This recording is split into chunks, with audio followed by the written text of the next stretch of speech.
Aduh, Jeng, kalian pernah nggak sih lagi berdiri sendirian di peron stasiun kereta pas malam-malam? Terus kita cuman diam, ngelihatin orang-orang lari ke sana kemari, sibuk banget ngejar jadwal kereta terakhir. Rasanya tuh di tengah keramaian yang bising itu tiba-tiba hati kecil kita kayak bisik-bisik sendiri, tanya ke kita. Sebenarnya ada nggak ya satu tempat di mana aku bisa benar-benar jadi diriku sendiri? Tempat di mana kita nggak perlu lagi pakai topeng senyum palsu atau capek-capek pura-pura sukses di depan orang lain. Jujur aja, kadang kita lelah harus tampil sempurna terus kan? Apalagi kalau kita lagi duduk santai, terus nggak sengaja lihat kelopak bunga yang berguguran di taman. Keindahan yang gak sempurna itu, yang jatuh dan layu, apa adanya, malah sering bikin hati kita bergetar. Rasanya tuh kayak diingetin kalau kita ini juga gak sempurna, dan itu gak apa-apa. Momen-momen kecil kayak gitu loh, yang bikin kita makin kangen sama arti rumah yang beneran rumah. Bukan cuma sekedar bangunan tembok, tapi tempat di mana jiwa kita bisa naruh beban dan nafas lega.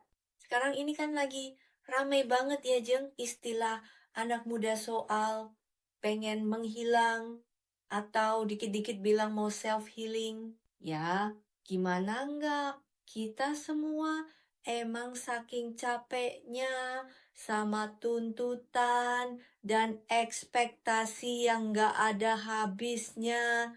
Rasanya tuh pengen banget kabur sebentar dari kenyataan hidup di kota besar yang padatnya minta ampun, tapi anehnya berasa sepi banget di dalam hati. Kita kayak robot yang terus jalan tapi kehilangan rasa. Nah, Jing, sebenarnya ada satu cerita kuno yang bagus banget tentang sebuah keluarga yang sempat hancur berantakan tapi akhirnya bisa kumpul lagi dengan cara yang gak terduga. Cerita ini tuh spesial banget karena bukan soal siapa yang paling suci, soal aturan yang kaku, atau siapa yang paling benar di mata hukum. Bukan itu, Jeng. Ini murni soal harapan yang gak pernah padam. Soal keyakinan kalau sejauh apapun kaki kita melangkah pergi atau sedalam apapun kita jatuh, selalu ada jalan terbuka untuk pulang ke pelukan yang tulus. Kadang kita tuh ngerasa pengen banget bebas sebebas-bebasnya. Iya kan? Mirip banget sama anak muda zaman sekarang yang sedikit-sedikit bilang mau cari jati diri. Kita ngerasa kayak tercekik sama tuntutan lingkungan yang banyak maunya. Harus punya rumah lah, harus punya jabatan lah, harus kelihatan bahagia di media sosial lah. Capek banget, Jeng. Rasanya pengen lepas dari semua belenggu itu, pengen keluar dari zona nyaman yang lama-lama malah kerasa kayak penjara. Api masalahnya, kadang kita nekat lompat tapi nggak punya pegangan yang kuat. Kita cuma mau lari, tapi nggak tahu mau lari kemana. Ini persis banget kayak cerita si anak bungsu yang dengan teganya minta harta warisan ayahnya sekarang juga cuman demi bisa foya-foya dan pamer di dunia luar sana. Dia pikir dengan punya banyak uang dan jauh dari aturan ayahnya, dia bakal nemu kebahagiaan yang selama ini dia cari. Dia mau bebas tanpa ada yang ngatur-ngatur lagi. Ya, kalau kita lihat di kehidupan nyata, mirip-miriplah sama orang yang tiba-tiba nekat resign dari kerjaan mapan atau ninggalin tanggung jawab cuma demi ngejar sesuatu yang belum pasti. Ujung-ujungnya malah bingung dan luntang-lantung sendiri. Kita sering banget kemakan pikiran kalau dengan menjauh dari keluarga, dari komunitas, atau dari nilai-nilai lama, kita bakal nemu kebebasan yang sejati. Kita pikir sendirian itu keren. Bebas itu artinya nggak punya ikatan sama siapa-siapa. Tapi jujur-jujuran deh, Jeng.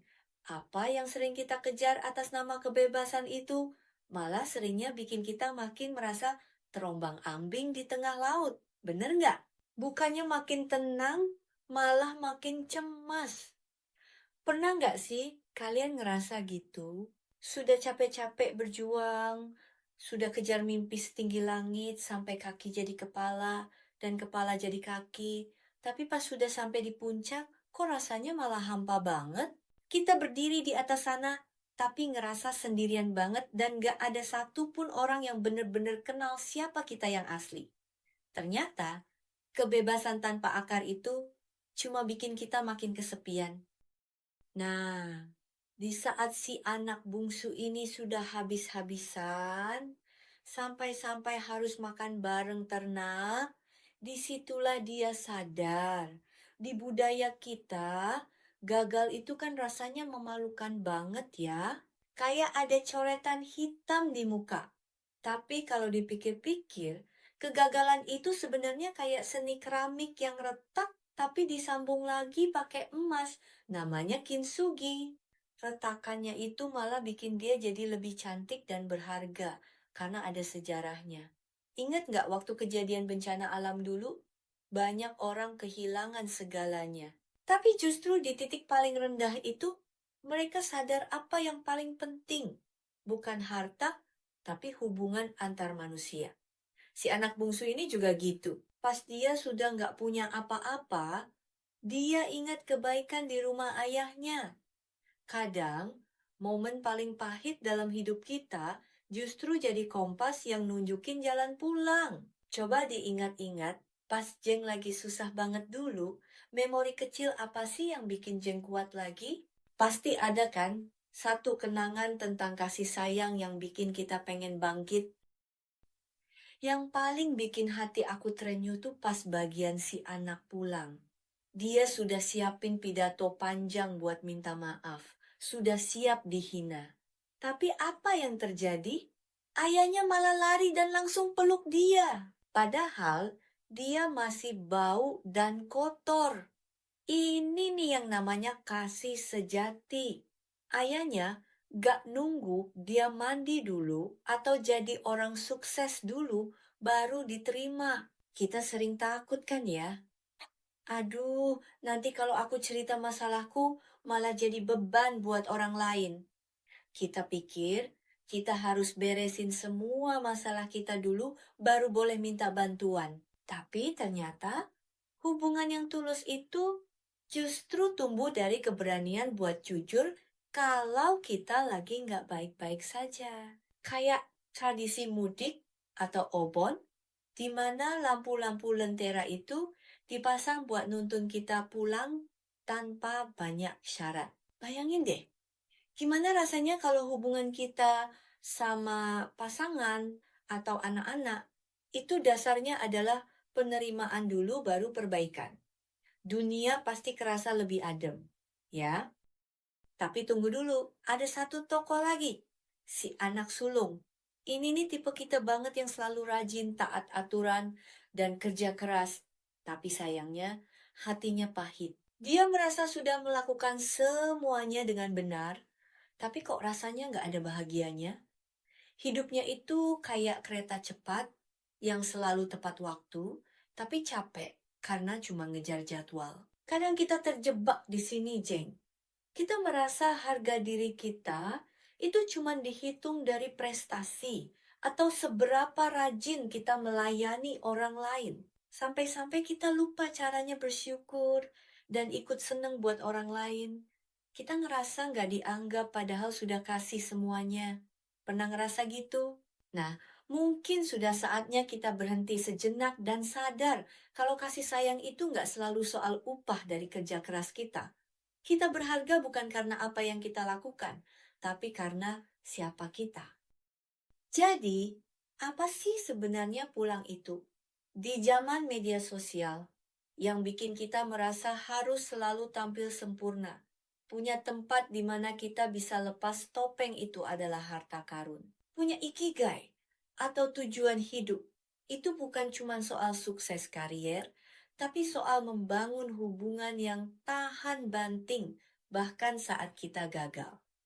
Sama kayak acara kumpul-kumpul makan bareng di bawah pohon sakura.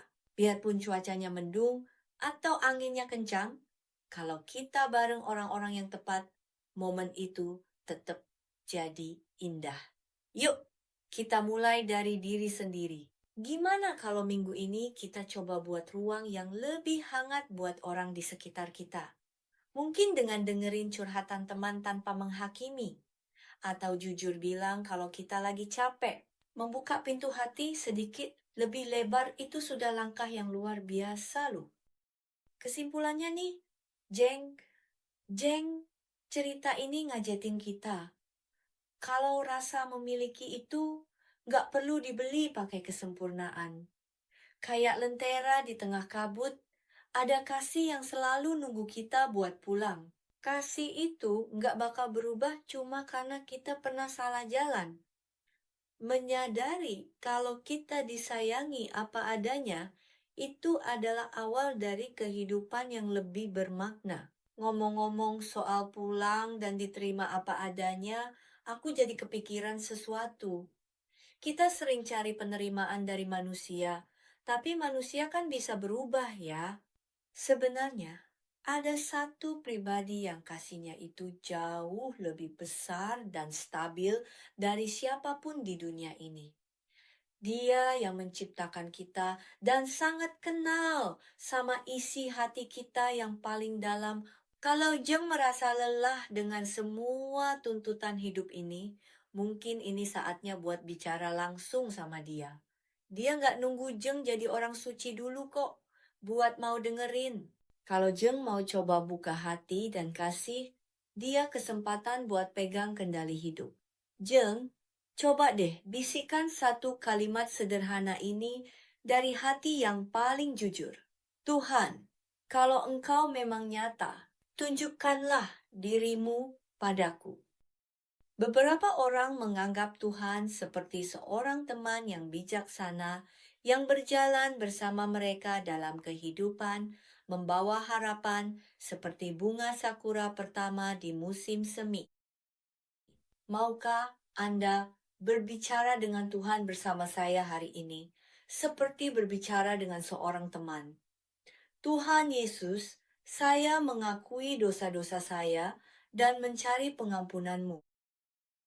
Saya berpaling dari dosa-dosa saya dan mengundang Engkau masuk ke dalam hati dan hidup saya. Saya ingin percaya dan mengikut Engkau sebagai Tuhan dan Juru Selamat saya. Tolonglah saya untuk memahami kasih dan anugerah-Mu.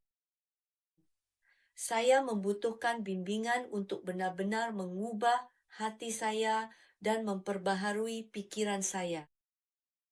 Bimbinglah saya untuk menyelaraskan tindakan saya dengan kehendak dan tujuan-Mu dalam hidup saya. Dalam nama Yesus.